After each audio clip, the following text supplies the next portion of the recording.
नमस्कार, मैं हूं शशि। आइए झारखंड की टॉप 25 प्रमुख खबर जानते हैं। झारखंड की 20 लाख मैया को एक साथ मिलेंगे 7500 रुपए। कैबिनेट की बैठक आज। झारखंड की 20 लाख महिलाओं को मैया सम्मान योजना की बकाया राशि जारी की जाएगी। इन्हें 3 महीने की 7500 रुपए की राशि एक साथ दी जाएगी। इससे पहले 38 लाख महिलाओं को होली से पहले ही जनवरी, फरवरी और मार्च महीने की किस्त दी जा चुकी है। राज्य सरकार मैया सम्मान योजना की नियमावली में बदलाव करने जा रही है। इस पर मुख्यमंत्री हेमंत सोरेन की अध्यक्षता में मंगलवार को आयोजित कैबिनेट की बैठक में मुहर लगेगी। कैबिनेट में झारखंड कारा व सुधारात्मक विधेयक समेत अन्य विधेयक और 10 से ज्यादा प्रस्तावों पर भी मंजूरी मिलेगी। सूत्रों की माने तो इन 20 लाख महिलाओं को अप्रैल से 2500 रुपए की किस्त तभी मिलेगी जब उनका खाता डीबीटी से एक्टिव होगा। साथ ही उनका बैंक खाता आधार से लिंक होगा। बैंकों में लगातार डीबीटी फॉर्म भरवाए जा रहे हैं, जबकि आंगनबाड़ी केंद्रों में भी सेविकाओं को सत्यापन के काम में लगाया गया है। इसमें ऐसी महिलाओं को समस्या हो रही है जिनका एक से अधिक बैंकों में खाता है या फिर डीबीटी के माध्यम से दूसरे बैंक से लाभान्वित होती रहती है। झारखंड में अप्रैल बाद जातीय सर्वे की तैयारी। विधानसभा में सोमवार को मंत्री दीपक बिरुआ ने कहा है कि वित्तीय वर्ष 2025-26 में राज्य सरकार जातीय सर्वेक्षण कराने का प्रयास करेगी। सर्वेक्षण के लिए कार्मिक विभाग को नोडल बनाया गया है। विभागीय स्तर पर यह प्रक्रियाधीन है। मंत्री के सदन में कहे गए वक्तव्य से ऐसा माना जा रहा है कि अप्रैल के बाद जातीय सर्वेक्षण की तैयारी चल रही है। बिरुआ ने कांग्रेस विधायक दल के नेता प्रदीप यादव के सवाल पर कहा है कि जातीय सर्वेक्षण के लिए सरकार गंभीर है। विभाग ने 4 मार्च 2025 को एक आदेश निकाल यह पता लगाने का काम किया है कि जातीय सर्वेक्षण में कितने कर्मियों व वित्तीय प्रबंधन की जरूरत होगी। एजेंसी चयन पर भी तैयारी है। सर्वेक्षण में सरकार धनरोपण या प्रवासी मजदूरों के आने जाने की अवधि को भी ध्यान में रखती है।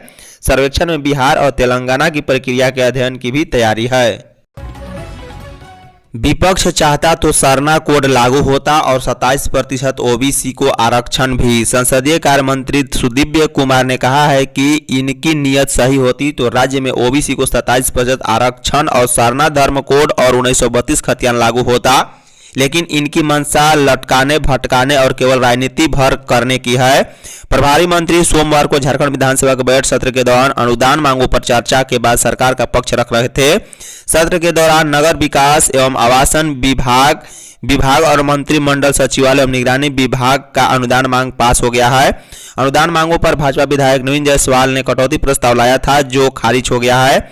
वहीं पक्ष विपक्ष के 14 सदस्यों ने चर्चा की, जिसके बाद प्रभारी संसदीय कार्य मंत्री सुदीव्य कुमार सोनू ने पक्ष विपक्ष से मिले सुझावों की सराहना करते हुए कहा है कि जिन मिथ्या वाचनों से सरकार के प्रयासों को पतीला लगाने की कोशिश की जा रही है वह उसका जवाब देना चाहते हैं। झारखंड में निजी स्कूलों की मनमानी पर दंड। झारखंड विधानसभा के बजट सत्र के 17वें दिन सोमवार को ध्यान आकर्षण के माध्यम से विधायक रागिनी सिंह ने धनबाद सहित पूरे राज्य में निजी विद्यालयों की मनमानी का मुद्दा जोर शोर से उठाया। उन्होंने कहा कि निजी स्कूल प्रबंधन की मनमानी से छात्र छात्राओं और उनके अभिभावक खासकर मध्यम वर्ग काफी परेशान हैं। विद्यालय प्रबंधन नामांकन प्रक्रिया में पहले ही शुल्क ले लेते हैं, फिर भी हर साल वार्षिक शुल्क के नाम पर अभिभावकों पर आर्थिक बोझ दिया जाता है। उन्होंने कहा है कि स्कूल ड्रेस, किताब, बैग से लेकर जूता तक अपनी एजेंसी से लेने का दबाव निजी विद्यालय बनाते हैं। इसके बदले दुकानों और एजेंसियों से ये अपना हिस्सा वसूलते हैं। हर साल री एडमिशन के नाम पर भी निजी स्कूल अभिभावकों का खून चूसते हैं। स्कूली शिक्षा एवं साक्षरता मंत्री रामदास सोरेन ने बताया है कि उच्च न्यायालय में दायर जनहित याचिका के आलोक में गठित जांच समिति द्वारा शुल्क संग्रहण को लेकर उचित कानून बनाने के सुझाव के तहत झारखंड शिक्षा न्यायाधिकरण अधिनियम 2017 अधिसूचित है। इसके अनुसार विद्यालय स्तर पर शुल्क समिति गठित है। झारखंड में डीजीपी नियुक्ति पर सरकार और यूपीएससी को नोटिस। डीजीपी अनुराग गुप्ता की नियुक्ति को चुनौती देने वाली याचिका पर सुनवाई करते हुए हाई कोर्ट ने राज्य सरकार, यूपीएससी, डीजीपी, केंद्रीय गृह मंत्रालय को नोटिस जारी किया है। मामले की सोमवार को सुनवाई करते हुए chief justice MS Ramchandra Rao और जस्टिस दीपक रोशन की अदालत ने सभी पक्षों को जवाब दाखिल करने का निर्देश देते हुए 16 जून को सुनवाई निर्धारित की है। वहीं डीजीपी अनुराग गुप्ता की नियुक्ति को भाजपा नेता बाबूलाल मरांडी ने चुनौती दी है। मरांडी की ओर से अधिवक्ता शैलेश पोद्दार ने अदालत को बताया है कि 25 जुलाई 2024 को अनुराग गुप्ता को एक्टिंग डीजीपी बनाया गया था। यह 3 जुलाई 2018 के सुप्रीम कोर्ट के आदेश का उल्लंघन है। फिर विधानसभा चुनाव खत्म होने के बाद 28 नवंबर 2024 को तत्कालीन डीजीपी अजय कुमार सिंह को पद से हटाकर अनुराग गुप्ता को एक्टिंग डीजीपी बना दिया गया है। चौकीदारों ने फिर बहाली और हर माह वेतन की मांग की। झारखंड राज्य दफादार चौकीदार पंचायत ने राज्य में चौकीदारों की नियुक्ति में भारी अनियमितताओं का आरोप लगाते हुए मुख्यमंत्री हेमंत सोरेन से तत्काल हस्तक्षेप की मांग की है। पंचायत ने सेवा विमुक्त चौकीदारों को तुरंत सेवा में बहाल करने और 1 जनवरी 1990 से पहले और बाद में सेवानिवृत्ति चौकीदारों के आश्रितों को पूर्व नियुक्ति प्रक्रिया के अनुसार नियुक्त करने की मांग की है। कार्यक्रम में पंचायत के प्रदेश अध्यक्ष कृष्ण दयाल सिंह ने कहा है कि सेवा विमुक्त चौकीदारों को पुनः सेवा में योगदान कराने और 1 जनवरी 1990 से पूर्व और बाद में सेवानिवृत्त चौकीदार, दफादार, घटवार, दिगवार और सरदारों के आश्रितों की नियुक्ति पूर्व नियुक्ति प्रक्रिया के अनुसार की जाए। साहेबगंज में ब्रेन मलेरिया के 55 मरीज मिले। साहेबगंज के मंडरो प्रखंड की बसाहा पंचायत के नगर भिट्ठा गांव में सोमवार को ब्रेन मलेरिया के 37 नए मरीज मिले हैं। सोमवार को 76 ग्रामीणों की जांच हुई। इससे पहले रविवार को भी नगर भिट्ठा में 20 ग्रामीणों की जांच में ब्रेन मलेरिया के 18 मरीज मिले थे। एमटीएस प्रवीर सिन्हा ने बताया है कि 4 गंभीर लोगों को सदर अस्पताल रेफर किया गया। इधर नगर भिट्ठा गाँव में स्प्रे कर्मियों ने घर घर जाकर छिड़काव किया है। मौके पर ग्रामीणों को स्वच्छता के प्रति जागरूक किया गया।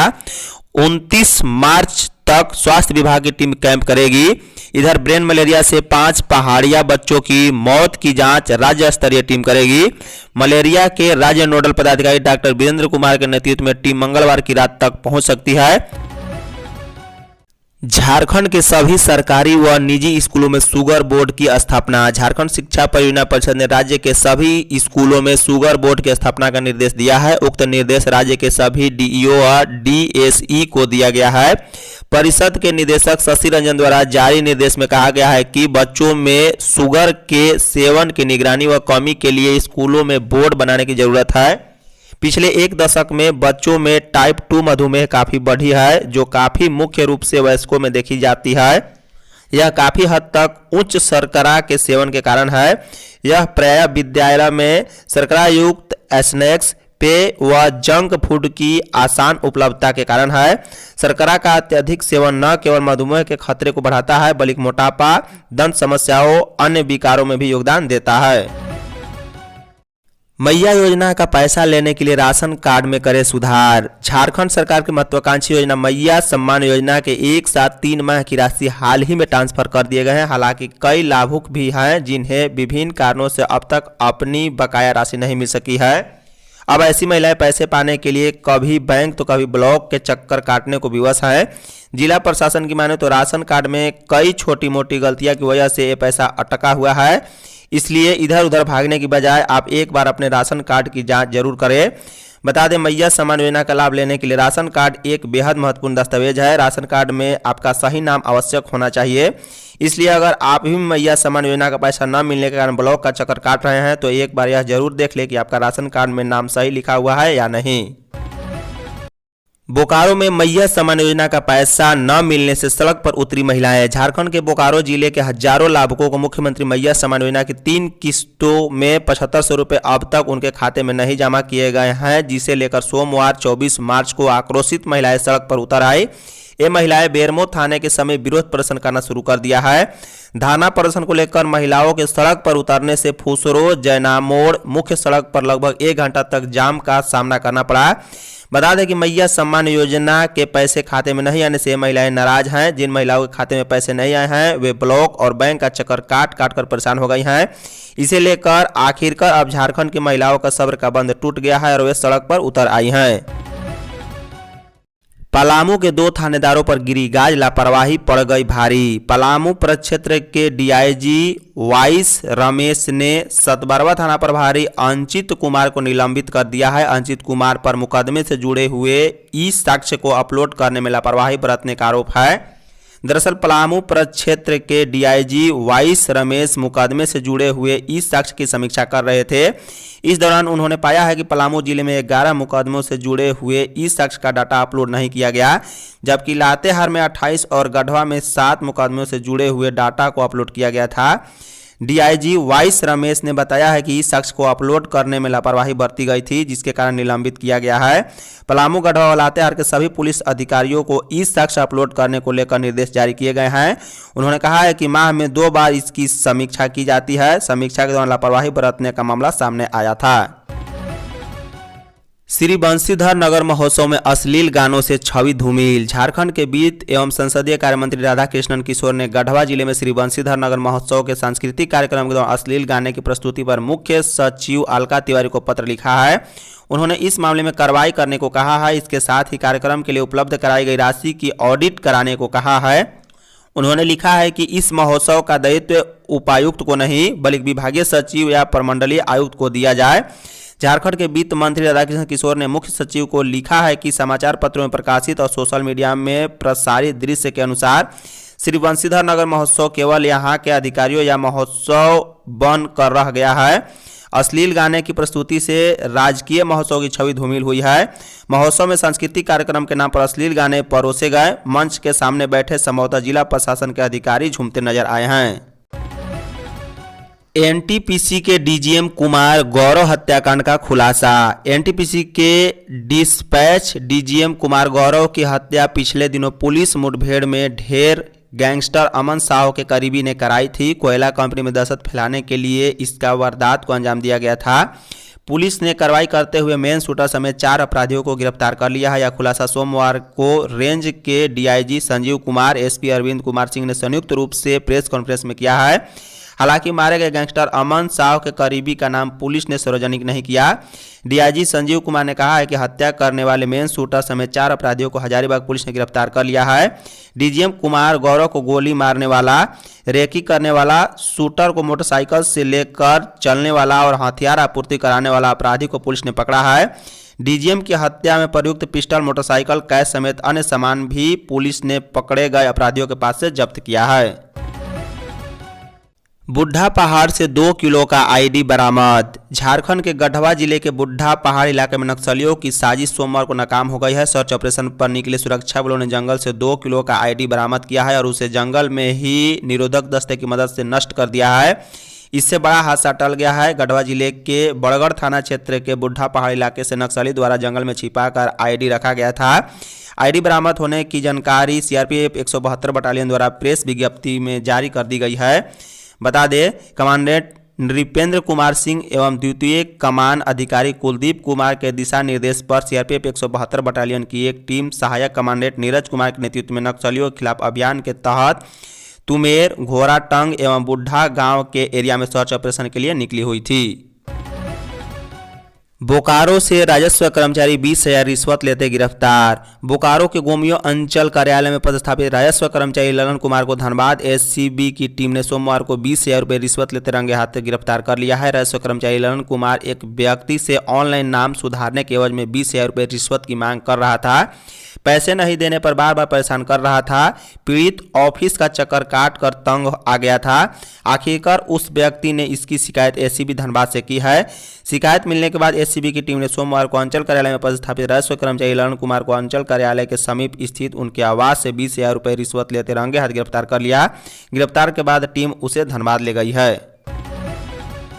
देवघर में बीएड छात्राओं से भरे ऑटो में टक्कर से 1 की मौत, 5 घायल। गोड्डा देवघर पथ पर चौपा मोड़ से 50 मीटर पहले बीएड छात्राओं से भरे ऑटो में सामने से आ रही तेज रफ्तार कार ने टक्कर मार दी है। इससे देवघर के डिप्सर कॉलेज ऑफ एजुकेशन देव संघ की बीएड सेकेंड ईयर की एक छात्रा की मौत हो गई। सड़क हादसे में ऑटो सवार 5 छात्राएं घायल हो गई हैं। उन्हें अस्पताल में भर्ती कराया गया है। मृतका की पहचान गोड्डा जिले के ललमटिया थाना क्षेत्र के जोजो सिमरा गांव निवासी किरण मुर्मू 27 वर्षीय के रूप में हुई है। सभी बीएड छात्राएं लेसन प्लान की ट्रेनिंग कर मोहनपुर के बंका हाई स्कूल से वापस ऑटो से लौट रही थी। इसी दौरान उनके ऑटो में तेज गति से गोड्डा की ओर से आ रही कार ने टक्कर मार दी। सड़क हादसे में घायल छात्राओं को इलाज के लिए देवघर अस्पताल में भर्ती कराया गया है। झारखंड के उत्पाद विभाग में कर्मियों की कमी, विभाग में 1070 पद स्वीकृत। झारखंड के उत्पाद विभाग में काम करने वाले कार्यरत अधिकारी और कर्मचारियों की संख्या मात्र 169 है, जिसके भरोसे इस विभाग का संचालन हो रहा है, जबकि इस विभाग में स्वीकृत पदों की संख्या 1070 है। उत्पाद विभाग ने बीते 10 वर्षों में अवैध शराब से जुड़े 92,362 मामला दर्ज किए हैं। इनमें से 45,588 मामलों में आरोपी से जुर्माना लेकर उन्हें चेतावनी देकर छोड़ दिया गया है। विभाग द्वारा दर्ज मामलों में जितने लोग आरोपी बनाए गए उनमें से 32,361 आरोपी ही फरार हैं, जबकि 12,960 आरोपी अज्ञात हैं। वहीं फरार आरोपियों की न तो गिरफ्तारी हो सकती है और न ही अज्ञात का आज तक पता चल सका है। बता दें, उत्पाद विभाग में अधिकारी से लेकर कर्मचारी तक के कुल 1070 पद स्वीकृत हैं। इनमें से वर्तमान में कुल 901 पद रिक्त हैं। स्वीकृत पदों पर कार्यरत अधिकारी और कर्मचारी की संख्या मात्र 169 है। झारखंड में जल्द होगी 4,919 पदों पर पुलिस बहाली। झारखंड विधानसभा के बजट सत्र में सोमवार को प्रभारी मंत्री योगेंद्र प्रसाद ने कहा है कि जल्द ही 4,919 पदों पर पुलिस की बहाली की जाएगी। इसको लेकर विज्ञापन निकाला जाएगा। विधायक शत्रुघ्न महतो की ओर से तारांकिक प्रश्न के माध्यम से उठाए गए सवाल पर मंत्री ने यह जानकारी दी है। उन्होंने बताया कि उत्पाद सिपाही की बहाली में विसंगति की वजह से विलंब हुआ है। कैबिनेट की बैठक में इसको लेकर स्पष्ट निर्णय हो गया है। जल्द ही बहाली की प्रक्रिया प्रारंभ की जाएगी। विधायक शत्रुघ्न महतो ने कहा है कि राष्ट्रीय स्तर पर जनसंख्या एवं पुलिस अनुपात 1 लाख की आबादी पर 300 पुलिस का मानक तय किया गया है। झारखंड में प्रति 1 लाख की आबादी पर 211 पद स्वीकृत हैं, परंतु वर्तमान में 157 पुलिस कार्यरत हैं। जिला बल की संख्या कम होने के कारण कार्यरत सिपाहियों को 20 घंटे या उससे अधिक की सेवा देना पड़ रही है। इसका असर विधि व्यवस्था पर भी पड़ रहा है। ई रिक्शा चालक यूनियन 28 को सीएम हेमंत को मांग पत्र सौंपेगी। जिला ई रिक्शा चालक यूनियन में बदलाव सोमवार को किया गया। इसके साथ ही नए पदाधिकारियों की नियुक्ति की गई। यूनियन के अध्यक्ष दिनेश सोनी ने जानकारी दी है कि 23 मार्च को हुए बैठक में सर्वसम्मति से निर्णय लिया गया है कि रांची महानगर यूनियन को खत्म कर दिया जाए और भोला सिंह को जिला यूनियन का कोषाध्यक्ष नियुक्त किया जाए। इस दौरान निर्णय लिया गया है कि जल्द से जल्द ऑटो और ई रिक्शा के लिए सहयोग राशि का टोकन छपवाकर वितरण किया जाएगा। इस बैठक में ई रिक्शा चालक एवं मालिकों की उपस्थिति में राम कुमार सिंह को कार्यकारी अध्यक्ष और भोला सिंह को कोषाध्यक्ष पद पर मनोनीत किया गया। यूनियन ने निर्णय लिया है कि इस बदलाव की आधिकारिक जानकारी रांची के एसएसपी को दी जाएगी। वहीं यूनियन की ओर से मुख्यमंत्री को 5 सूत्रीय मांग पत्र सौंपने की योजना थी, जिसे किसी कारणवश स्थगित कर 28 मार्च को निर्धारित किया गया है। ताइक्वांडो चैंपियनशिप में कुल 32 मेडल जीते। राजधानी रांची में 22 व 23 मार्च को झारखंड राज्य महिला क्यूर्गी व पुमसे ताइक्वांडो चैंपियनशिप का आयोजन हुआ। प्रतियोगिता में पश्चिमी सिंहभूम की महिला टीम ने शानदार प्रदर्शन करते हुए 11 गोल्ड, 9 सिल्वर व 12 ब्रॉन्ज पदक जीतकर जिला का नाम रोशन किया है। टूर्नामेंट में जिले की टीम सेकेंड रनर अप रही। वहीं पश्चिमी सिंहभूम जिला ताइक्वांडो संघ के महासचिव अनुराग शर्मा ने बताया कि प्रतियोगिता में जिले की 32 खिलाड़ियों ने भाग लिया, जिसमें से कई ने अपने उत्कृष्ट प्रदर्शन से सबका ध्यान आकर्षित किया है। जिले के खिलाड़ियों के बेहतर प्रदर्शन पर संघ के अध्यक्ष प्रमोद भागेरिया, उपाध्यक्ष विजय दत्ता ने उन्हें बधाई दी है। धन्यवाद।